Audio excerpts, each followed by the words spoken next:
ಪ್ರಿಯ ವೀಕ್ಷಕರೇ ನಮಸ್ಕಾರ. ನಾನು ನಿಮ್ಮ ಸಿ ಎ ನಾರಾಯಣಸ್ವಾಮಿ, ವೀಕ್ಷಕ ಕನ್ನಡ ನ್ಯೂಸಿಂದ. ವೀಕ್ಷಕರೇ, ಇವತ್ತೊಂದು ಮಹತ್ತರವಾದ ವಿಷಯದ ಬಗ್ಗೆ ನಾವು ಮಾತಾಡಬೇಕಾಗಿದೆ.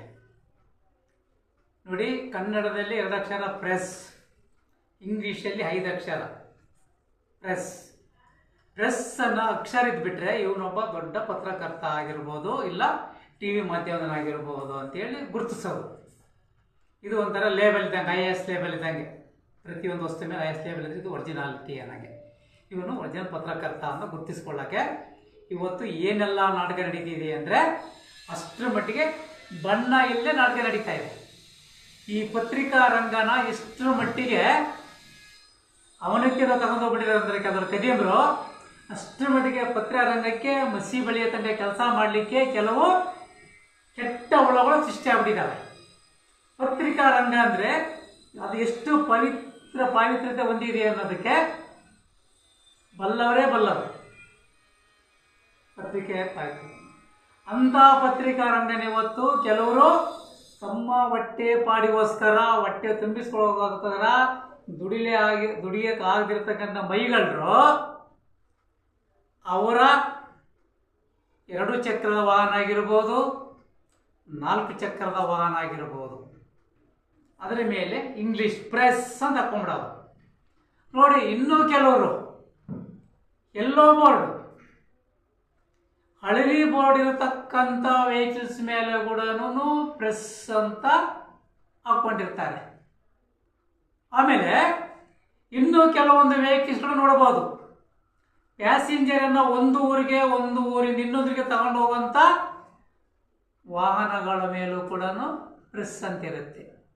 ಇದರ ಬಗ್ಗೆ ಇವತ್ತಿನವರೆಗೂ ಯಾವುದೇ ತನಿಖೆ ನಡೆದಿಲ್ಲ ಅಂದರೆ ಭಾಳ ಆಶ್ಚರ್ಯಕರ ಸಂಗತಿ ಆಗುತ್ತೆ ಇದು. ನೋಡಿ, ಇವತ್ತು ಪತ್ರಕರ್ತನೇ ಅಲ್ಲ ಅವನು, ಪತ್ರಿಕೆ ಗಂಧನೇ ಗೊತ್ತಿಲ್ಲ ಅವನಿಗೆ. ಅಂಥವನು ಸಹ ತನ್ನ ಬೈಕ್ ಮೇಲೆ, ತನ್ನ ಕಾರ್ ಮೇಲೆ ಪ್ರೆಸ್ ಅಂತ ಹಾಕೊಂಡಿರ್ತಾನೆ. ಅದನ್ನು ತೋರಿಸೋದು, ಅವನು ಬೇಯಿಸ್ಕೊಳ್ಳೋದು. ಅದರಿಂದ ಈ ಪತ್ರಿಕಾ ರಂಗ ಅವನತಿಯತ್ತ ಹೋಗ್ತಾ ಇದೆ. ನೋಡಿ, ಕೂಲಿ ಕೆಲಸ ಮಾಡೋನು ಕೂಡ ಅವನ ಮೇಲೆ ಪ್ರೆಸ್. ಯಾಕಂದರೆ ಪೊಲೀಸ್ನವರು ಯಾವುದೇ ಫೈನ್ ಹಾಕೋದಿಲ್ಲ ಅಂತ ಒಂದು, ಇವನೇನಾದರೂ ಕೂಡ ಒನ್ ವೇಯಲ್ಲಿ ಹೋದರೂ ಕೂಡ ಅವನಿಗೆ ಒಂದು ರೀತಿಯಲ್ಲಿ ಮಾರ್ಜಿನ್ ಇರುತ್ತೆ. ನೀವು ಪತ್ರಿಕೆಯವರಾ, ಈ ಥರ ಮಾಡಬಾರ್ದು ಅನ್ನೋ ಒಂದು ಕೆಲಸ ಆಗುತ್ತೆ ಇಲ್ಲಿ. ಪ್ರತಿಯೊಬ್ಬ ಅಧಿಕಾರಿಗಳು ಪ್ರೆಸ್ ಅಂತಿದ್ರೆ ಏನು ಪತ್ರಕರ್ತ ಇರ್ಬೋದು ಅಂತೇಳಿ. ಆದರೆ ಅವನ್ನ ತನಿಖೆ ಮಾಡಿದರೆ ಅವನ ಜೋಬಲ್ಲಿ ಯಾವುದೇ ಪತ್ರಿಕೆಯ ವರದಿಗಾರರಂತಾಗಲಿ ಇರೋದಿಲ್ಲ, ಸಂಪಾದಕರಾಗಲಿ ಅಂತ ಇರೋದಿಲ್ಲ. ಇನ್ನೂ ಕೆಲವರು ಏನು ಮಾಡ್ತಾರೆ ಅಂದರೆ, ಎಂಥ ವಂಚನೆ ಮಾಡ್ತಾರೆ ಅಂದರೆ ಸರ್ಕಾರಗಳಿಗೆ, ಜನಗಳಿಗೆ ಅವನೇ 50 ರೂಪಾಯಿ ಇಲ್ಲ 100 ರೂಪಾಯಿ ಕೊಟ್ಬಿಟ್ರೆ ಒಂದು ಗುರುತಿನ ಚೀಟಿಯನ್ನು ಮಾಡಿಸ್ಕೊಂಡ್ಬಿಟ್ಟು ಅದ್ರ ಮೇಲೆ ಒಂದು ಯಾವುದನ್ನ ಪತ್ರಿಕೆ ಹೆಸರು ಹಾಕ್ಕೊಂಡ್ಬಿಟ್ಟು ಅದನ್ನು ಈಗ ಹಿಡಿಯೋದು ಬೂತ್ ಕನ್ನಡಿ ಹಿಡ್ದಂಗೆ ಅಧಿಕಾರಿಗಳ ಹತ್ರ. ಅದರಿಂದ ಅಧಿಕಾರಿಗಳೇ ಆಗಿರ್ಬೋದು, ಇಲ್ಲ ಪೊಲೀಸ್ ಇಲಾಖೆ ಆಗಿರ್ಬೋದು, ಇಂಥ ಒಂದು ಗಾಡಿಗಳನ್ನು ಖಂಡಿತ ತನಿಖೆ ಮಾಡಿದರೆ ಈ ಪತ್ರಿಕೆ ಪ್ರೆಸ್ ಅಂತ ಹಾಕೊಂಡಿರ್ತಕ್ಕಂಥವರು ಖಂಡಿತ ಸಿಗೇ ಬೀಳ್ತಾರೆ. ಯಾಕಂದರೆ ಪ್ರೆಸ್ ಅಂತಕ್ಕಂಥದ್ದು ಕೆಲವರಿಗೆ ಬಹಳ ಒಂದು ಉಪಕಾರ ಆಗತಕ್ಕಂಥ ಕೆಲಸ ಮಾಡ್ತಾ ಇದೆ. ಇನ್ನೂ ಕೆಲವರು ತಮ್ಮ ಬೈಕ್ಗಳನ್ನ ಪೊಲೀಸ್ ಅಂತ ಹಾಕೊಂಡಿರ್ತಾರೆ. ನೋಡಿ ಹೇಗಿದೆ ಇದು. ಅವ್ರಿಗೆ ಲೈಸೆನ್ಸ್ ಇಲ್ಲ ಅಂದ್ರೂ ಕೂಡ ಪೊಲೀಸ್ ಅಂತ ಇದ್ಬಿಟ್ರೆ ಯಾರಿಗೂ ಏನಾದಿಲ್ಲ ಅಂತೇಳಿ. ಅದಕ್ಕೆ ಇನ್ನು ಮುಂದೆ ಆದರೂ ಕೂಡ ಈ ಪ್ರೆಸ್ ಅನ್ನ ಅಕ್ಷರಗಳು ಇರತಕ್ಕಂಥ ಗಾಡಿಗಳನ್ನು ಕಡ್ಡಾಯವಾಗಿ ತನಿಖೆ ಮಾಡಿ ಈ ಪತ್ರಿಕಾ ರಂಗದ ಮಾನ ಮರ್ಯಾದೆ ಉಳಿಸ್ಬೇಕಾಗಿದೆ.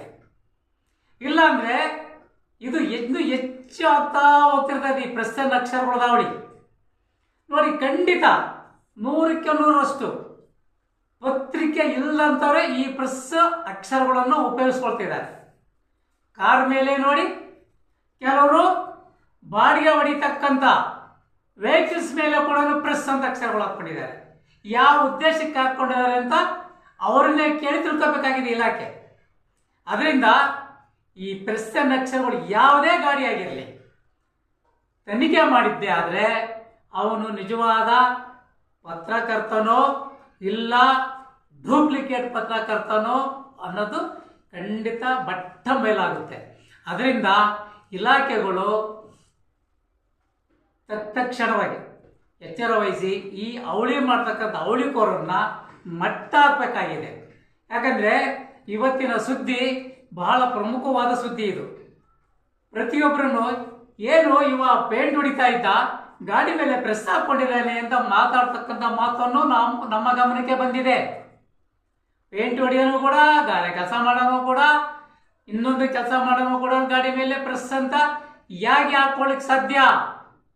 ಅದರಿಂದ ಅವನು ಯಾವ ಪತ್ರಿಕೆಯಲ್ಲಿ ಕೆಲಸ ಮಾಡ್ತಾನೆ ಅನ್ನೋ ಹೇಳ್ಬೇಕಲ್ಲ. ಫಸ್ಟು ಅವನ ಕೈಲಿ ಒಂದು ಪೇಪರ್ ಒಂದು ಪೆನ್ ಕೊಟ್ಟರೆ ನಿಜಕ್ಕೂ ಅವನು ಒಂದು ನ್ಯೂಸ್ ಬರೆದು ಕೊಡಬೇಕಾಗುತ್ತೆ. ಅಲ್ಲೇ ಸ್ಪಾಟೆಲ್ಲ ಬರ್ಕೊಡ್ಲಿ ಅವನಂತ ಪ್ರವೀಣ ಆಗಿದ್ರೆ. ಅದರಿಂದ ಇಲಾಖೆಗಳು ಈ ಪ್ರೆಸ್ಸನ್ನ ಅಕ್ಷರಗಳು ಹಾಕ್ಕೊಂಡಿರತಕ್ಕಂಥ ವಾಹನಗಳನ್ನು ಕಡ್ಡಾಯವಾಗಿ ತನಿಖೆ ಮಾಡಿ ಅವರಿಗೆ ಸರಿಯಾದ ಶಿಕ್ಷೆ ಕೊಡಬೇಕಂತೇಳಿ ನಮ್ಮ ವೀಕ್ಷಕ ವರದಿ ಮುಖಾಂತರ ನಾವು ಕೇಳ್ಕೊತಿದ್ವಿ. ಜೈ ಹಿಂದ್, ಜೈ ಕರ್ನಾಟಕ.